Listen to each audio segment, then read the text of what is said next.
You are listening to the Mark Guzman Podcast Experience.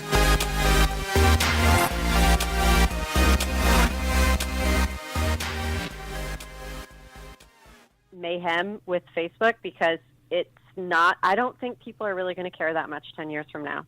Yeah. Like, I think they're going to be okay with one system knowing everything about them so that everything can just be catered to them all the time. Yeah, I'm curious to see if anything else comes out, because Zuckerberg is going to be testifying in front of Congress. Now, what's also interesting is that WikiLeaks actually called out Cambridge Analytica a few years ago for data mining, and they didn't call out Facebook specifically, but they talked about Cambridge Analytica. I think even the New York Times picked up the WikiLeaks drop on that and created a story around it. I'll have to look it up, but they've been in the news in the past, except it hasn't really made mainstream like it is right now. So it'll be interesting to see what else comes out of this.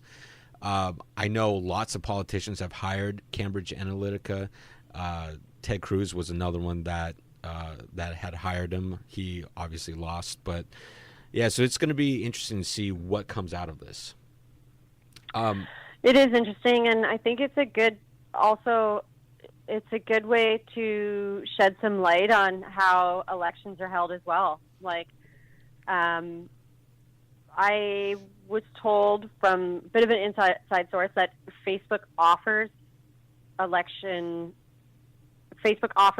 experts from Facebook to come to help the Democratic Party and the Republican Party with their campaign, and to give them inside information onto how best manage their campaigns through Facebook. And like with Hillary Clinton's campaign, for example, they declined that offer from Facebook.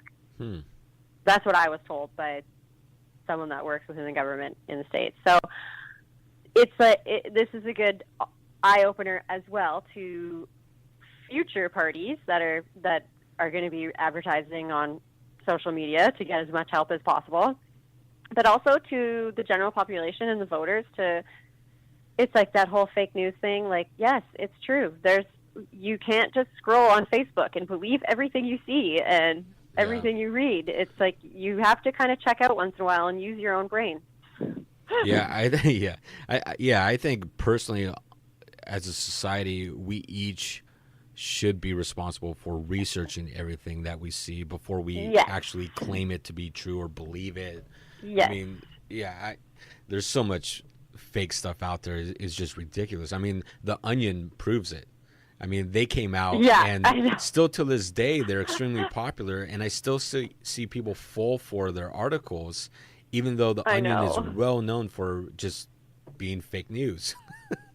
I know. And the worst is when someone creates a meme and all it is a picture with font on it and a statement, and people share it online and they're like, I knew it. And it's like, it's literally just a picture that someone typed on and shared on their Facebook. So that is not Twitter a news post. Source. That's not a credible news source. I know. It's actually really funny for me because I spend so much time online, so I kind of get a kick out of just how funny society can be sometimes. And by funny, I mean also dense. But this is overall, like, this whole scandal with Cambridge Analytica and the, how it influenced the election campaign and everything. It's a great wake-up call. And yes, Mark Zuckerberg is going to testify in front of Congress about his practices, and I think it's the FTC is the one who's going to be asking the questions. But at the end of the day, if you walk into a store and the person at the desk says, could you write down your name, your telephone number, your age, what's your favorite pasta, and you say yes, that person hasn't done anything wrong if they take that information and then give it to the next person standing to them. Mm-hmm. So when Mark is testifying in front of Congress, what should we be looking for? We should be, I'd like to think that the lawmakers are going to sort that out for us, right? Because what is it? Is it ethics or laws? So what is more important to you? Where do your principles lie in? I mean, yes, it should be ethical and it should follow the law.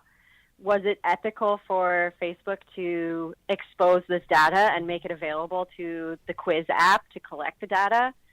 It's hard to say. because they did offer a certain amount of transparency. If you agree to the terms and the conditions, and every time you pressed accept, it said, are you okay with this access to your data?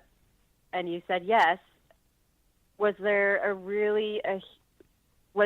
big ethical dilemma there? So when he goes in front of Congress and they ask the question, yeah, you want to really pay attention to what laws were broken.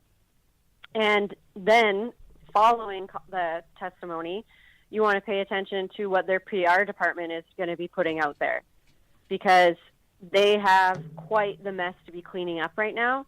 But the best thing that they can do at this point is to provide us, like I said, with full transparency. So if they start going on a road of full transparency, then it's great. Like, keep with it. Keep with Facebook and trust the company if you want. But, you know, Mark Zuckerberg's worth billions of dollars for a reason. Yeah. It's not because he's a saint. Thank you for listening to this podcast short. For more podcast content, be sure to subscribe to all of our podcast channels on YouTube, iTunes, iHeartRadio, Spotify, Libsyn, Castbox, Podbean, and literally anywhere else you listen to podcasts.